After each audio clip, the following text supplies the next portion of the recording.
first I want to introduce you is our Dean, Professor Yang Rui. Professor Yang Rui is,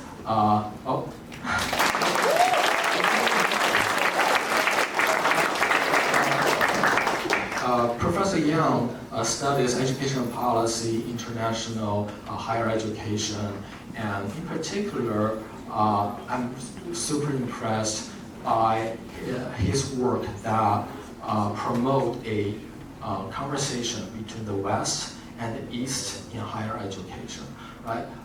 Professor Yang Rui, please, the stage is yours.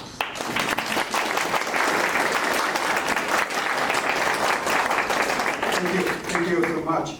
Indeed, yesterday, I told someone, I don't feel confident when I see myself in the mirror.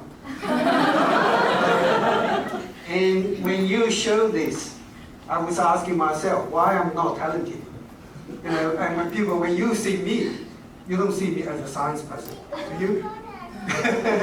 But I really want to say, when I was young, when I was a boy, because my family, both parents,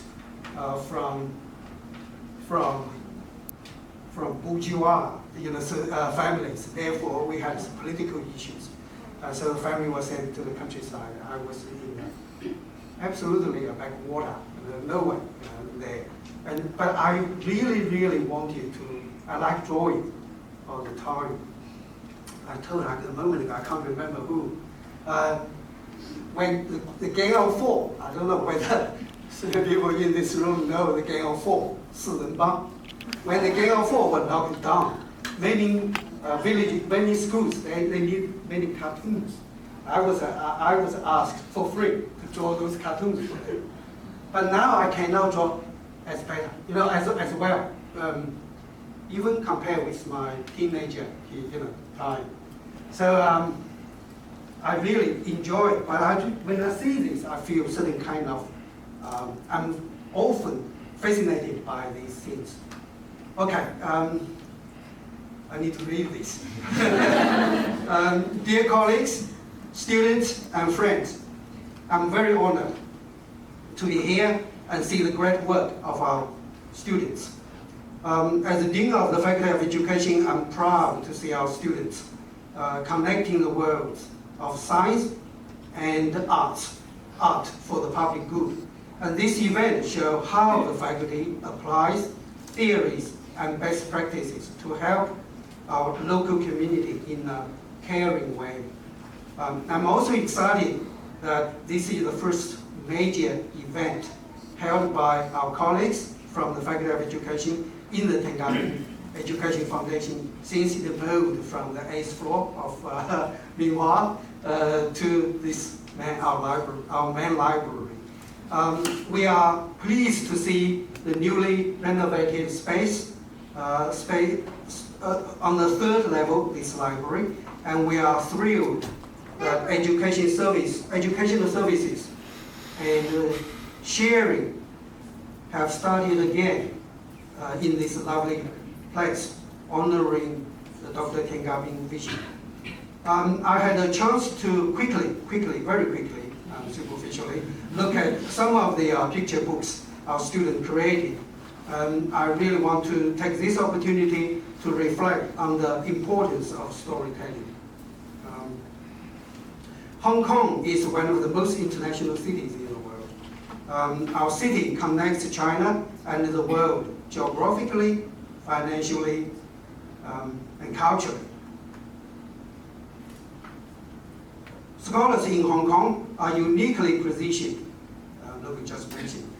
I see this as my mission, to try to promote the. We are proud of our position, cultural position. We are at the interface between so-called East and West, and that's our huge advantage. Within a period, within an era of globalization, communication, this is our advantage. We need to know how to make best use of this. So Hong Kong connects China and the world geographically, financially, and culturally. Scholars in Hong Kong are uniquely positioned to tell China's story to the world, and vice versa. This is both an academic opportunity and a moral obligation for us. I want to emphasize moral. Let me just explain. Discrimination in the word, the English word itself, originally means difference. So we need to understand each other, and based on that understanding, we respect each other. So it's very, very important, particularly now. And therefore, I want to emphasize it's not only an academic opportunity, but also a moral obligation for us. Hong Kong scholars are trusted to have the ability and insights to weave together multiple stakeholders to create the grand story of peace, love, and prosperity. And at the forefront of the social scientific issues, Hong Kong often proactively sets global standards. We need to be proud of ourselves. And for example, this Monday, April 22nd, Hong Kong started a new policy, dramatically cuts down the plastic use. I guess you will notice that. And in the service industry. And this is not an easy decision. And this will not be very easy for residents to get used to, but we have to.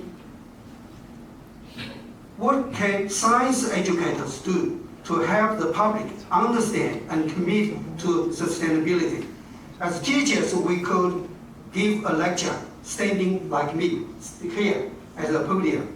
But I think especially to our younger audience, I think it would be even more effective if we could take a much softer approach, lower our voice, my voice is very loud, lower our voice, and bring a picture book to tell a good story about a plastic bottle's journey. It brings me great joy that we have 30 students who choose the latter teaching approach to communicate with the public. They are not only proactively telling educational stories, but also creating their own original picture books. Here I want to congratulate Logan and his students for using their STEM skills for the greater good. I hope this event becomes the start of a tradition where we celebrate the excellent teaching, learning, and outreach happening in the Faculty of Education in such a joyful and artistic way. Thank you all very much.